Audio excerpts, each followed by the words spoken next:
In this video, we'll be discussing basic loop statements in JavaScript with required flowcharts and practical examples. Hi all, welcome to the complete JavaScript beginners tutorial by Codefection. First of all, let me ask you a favor. If you find this video helpful, please consider subscribing to this channel if you haven't yet. And please like and share this video with your friends and colleagues.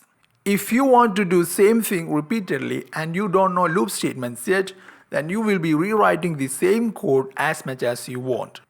But you know what, we all programmers are lazy and smart at the same time. To solve this particular issue, we came up with a better solution, which is loop statements in JavaScript. We will write this statement once and we will execute it within a loop. So the loop repeats the same code in its each iteration. It continues the execution until it reaches a stopping condition. Basically, there are three loop statements in JavaScript: for loop, while loop, and do while loop. Loop statements comes under control flow statements because they also controls the flow of program execution like if else, and switch statements. Now, let's start with for loop. So here we have the syntax for loop. It starts with the keyword for, and then within a pair of parentheses like this, we have three expressions: initialization, condition, and final expression. And all of them are separated with a semicolon like we separate statements in our program. And then within these brackets here, we can put the statements that we want to repeat. Before explaining further, let me show you how to use for loop in our program with an example. Suppose here we have the statement that we want to repeat. Here we are just printing this string line and we want to repeat this a couple of times. So here we have repeated the same 5 times. Now let's use for loop to do the same. So here we have the for loop syntax. Now let's update it accordingly to execute these repeated statements here. So first of all, we have initialization. And this is where we declare variables to track number of iterations executed. So I have declared the variable I and let's initialize that with 0. After that, we have to provide a condition. It will be evaluated before each iteration. So I will provide the condition like this: I less than 5. And here we have the final expression. It will be executed after each iteration. So inside this expression, I will just increment the value of I by 1. We can even simplify this with increment operator. It does the same job. Now inside these curly brackets, we need to provide the statement that we want to repeat. So I will just copy paste the line here. Boom, that's it. When we repeatedly print same thing on this developer console from a for loop or loop statements, instead of spreading them into multiple lines, dev console does this. Line is printed 5 times. Let me replace this with capital L. Now let me get rid of these repeated statements here. Now let's check how this for loop works. So here we have the flowchart of for loop. First of all, we have initialization, and this is where we declare and initialize this loop variable I. And then this condition will be evaluated, which is here I less than 5. So before each iteration, this condition is evaluated. If the condition is evaluated to true, then the conditions inside the loop will be executed, which means statements within the curly brackets get executed. Once we complete with the execution of loop statements, the final expression get executed. That's what we have here. The loop variable I get incremented by 1. So this final expression is executed after executing loop statements inside the curly brackets. Then the condition is again evaluated. If it is true, the iteration will go on until this condition is evaluated to false. Since we are updating the loop variable I, eventually this condition will be evaluated to false. In this case, we start with 0, 1, 2, 3, 4. Once it is updated to 5, this condition will be evaluated to false, and then we exit from the for loop. Execution of statements after the for loop continues. So that's how for loop works. Now it's not necessary to initialize this loop variable with 0. You can start from anywhere. For example, I will start with 1. Now let me make few modifications here. Instead of printing line on each iteration, I will just concat the variable I here. so that it will print the line number like this: line 1, line 2, line 3. Currently we are printing 4 lines here. If you want to print 5 lines, just update this condition to I less than or equal to 5. And it's not always necessary to increment the I variable by 1 always.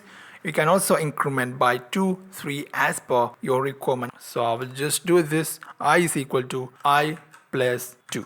See, this time first of all we have line 1, then the I variable is incremented with 2, so we have line 3 followed by line 1, then line 5. So that's all about for loop in JavaScript. If you only have a single statement like this inside the for loop, you can ignore the curly brackets here. Now before discussing while loop, I want to show you one common usage of for loop with arrays, which is iterating through array elements using for loop. So let me comment this existing for loop here. Now here we have the array fruits. Let's initialize it with some random fruits.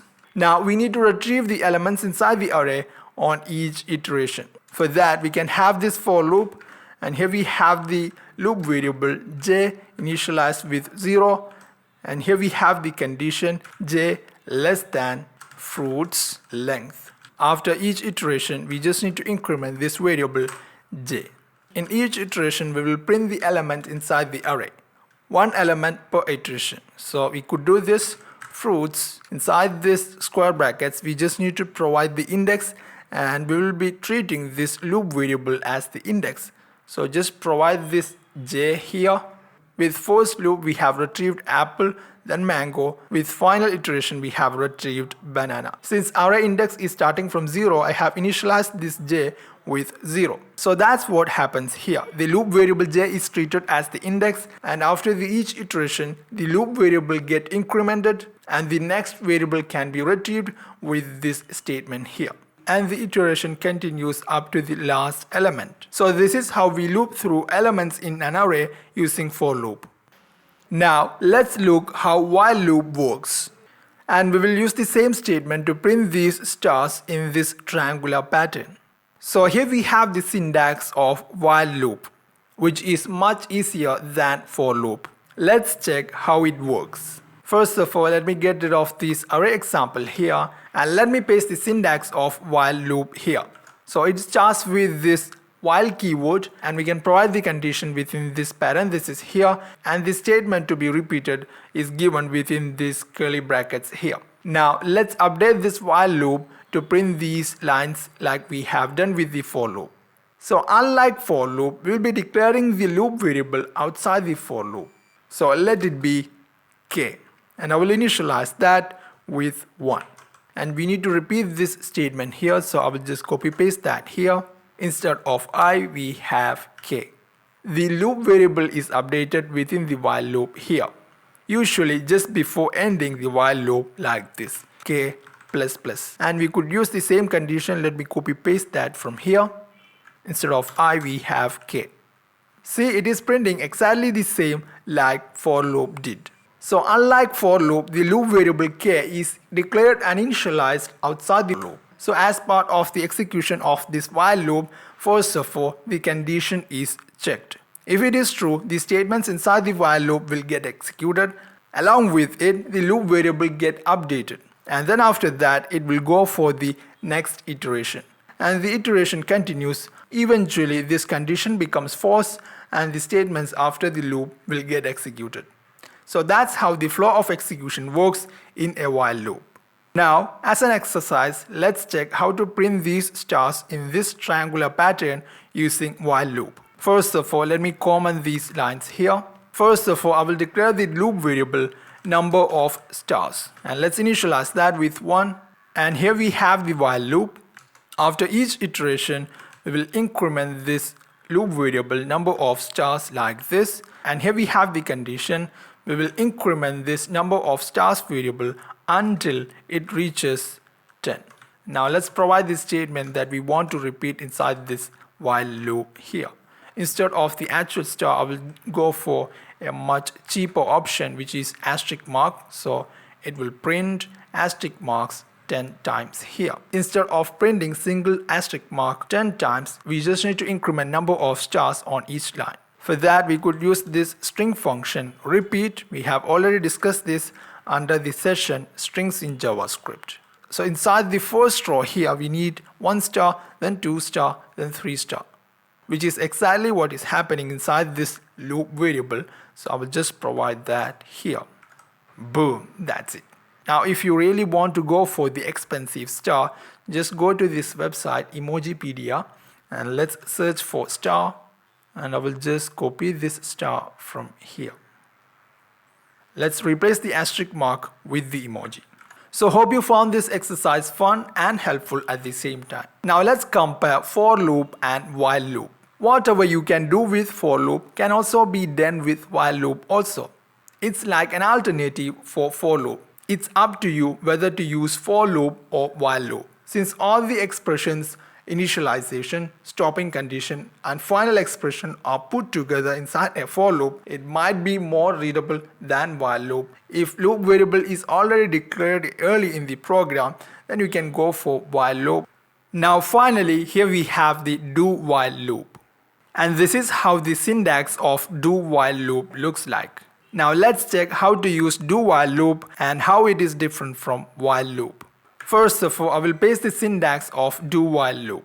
So it starts with the keyword do and followed by the block statement. Inside that we can provide the statements that we want to repeat, and followed by the while keyword. Inside this parenthesis here we can provide the loop condition, and you see it is recommended to end this do while loop with a semicolon like this. It is not recommended to end a while loop or for loop with a semicolon like do while loop. Now let's rewrite this program for printing the line.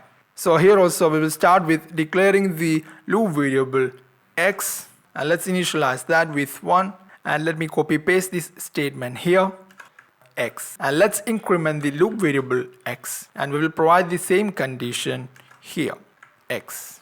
See, it is printing exactly like for loop and while loop did. In do while loop, as you can see here, the loop statements get executed first. So whatever statements we have inside this curly brackets will get executed first, then only the condition is checked. If this condition is true, then the iteration will continue until this condition becomes false. So that's the difference with while loop and do while loop. In while loop, first the condition is checked and then only the statements inside the loop is executed. In case of do while loop, the statements are executed before verifying the condition. So always in do while loop, the statements inside this loop will get executed at least once, even the condition is not true, because the condition is verified after executing these statements at least once. I can show you that here. Suppose if I change this x to 10, these loop statements get executed at least once. See? These loop statements are executed even though this condition is false at the same time. So that's how do while loop works. Now let's use do while loop to reverse a given string. So we have this variable input, which is initialized with the string that we want to reverse. So I will initialize that with code affection, and we also need another variable to store the reversed string. Initially it will be an empty string. Now here we have the loop variable y, and I will initialize that with the last index of the given array here. So the logic of reversing this string, copying the characters from end of the string to the start of the string here. So I will initialize this loop variable with the last index of the input string. So we could do this input dot length will provide the number of characters inside the string. To get the index of last character, just subtract it with 1. Now here we have the do while loop, do while, and here we have the condition. In each iteration we will decrement this loop variable, and here we have the condition y greater than or equal to 0. To reverse the string, we will append characters inside this string in reverse order into this variable here. So I will just do this. Here we have the concat operation with the character inside this string input at this given index. Here we have the index y, which is starting from here and ending here. We can even simplify this with compound assignment like this. So inside the first iteration, n is appended to this variable here, then o, then following characters here. Now let's print the reversed variable here. Boom, that's it. You know what? There are some words like stressed. If we reverse that, we will have another meaning. So stressed is reversed into desserts. Isn't that cool? So that's all about basic loop statements in JavaScript: for loop, while loop, and do while loop. Now finally, let's talk about the keywords break and continue. Break is used to end a loop. Continue is used to skip the current iteration, and execution continues with the next iteration. Now let me get rid of these codes here, and I will be showing the behavior of break and continue with for loop. You could expect the same behavior in other loop statements like while and do while also. So currently we are printing from line 1 to line 5 without skipping any line in between. Suppose you want to break this loop when I is equal to 3, you could do this. If I is equal to 3, then we will break this loop like this. Only first two lines are printing, line 1 and line 2. Once I is updated to 3 after the second iteration, this condition is met and this break statement is executed. And thereby the execution of this for loop ends. So rest of the iterations inside the loop will be skipped. And statements following the for loop will get executed immediately after this break statement here. We have seen the same behavior of break in switch statement also. Now instead of break, if you use continue, the iteration where I is equal to 3 is skipped.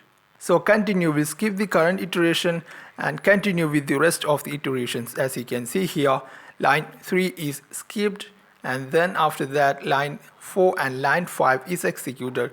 So that's all for this session. In next session we'll be discussing functions in JavaScript. So once again, if you found this video helpful, please consider subscribing to this channel Codefection for more awesome videos like this. Please like and share this video with your friends and colleagues. See you in next video.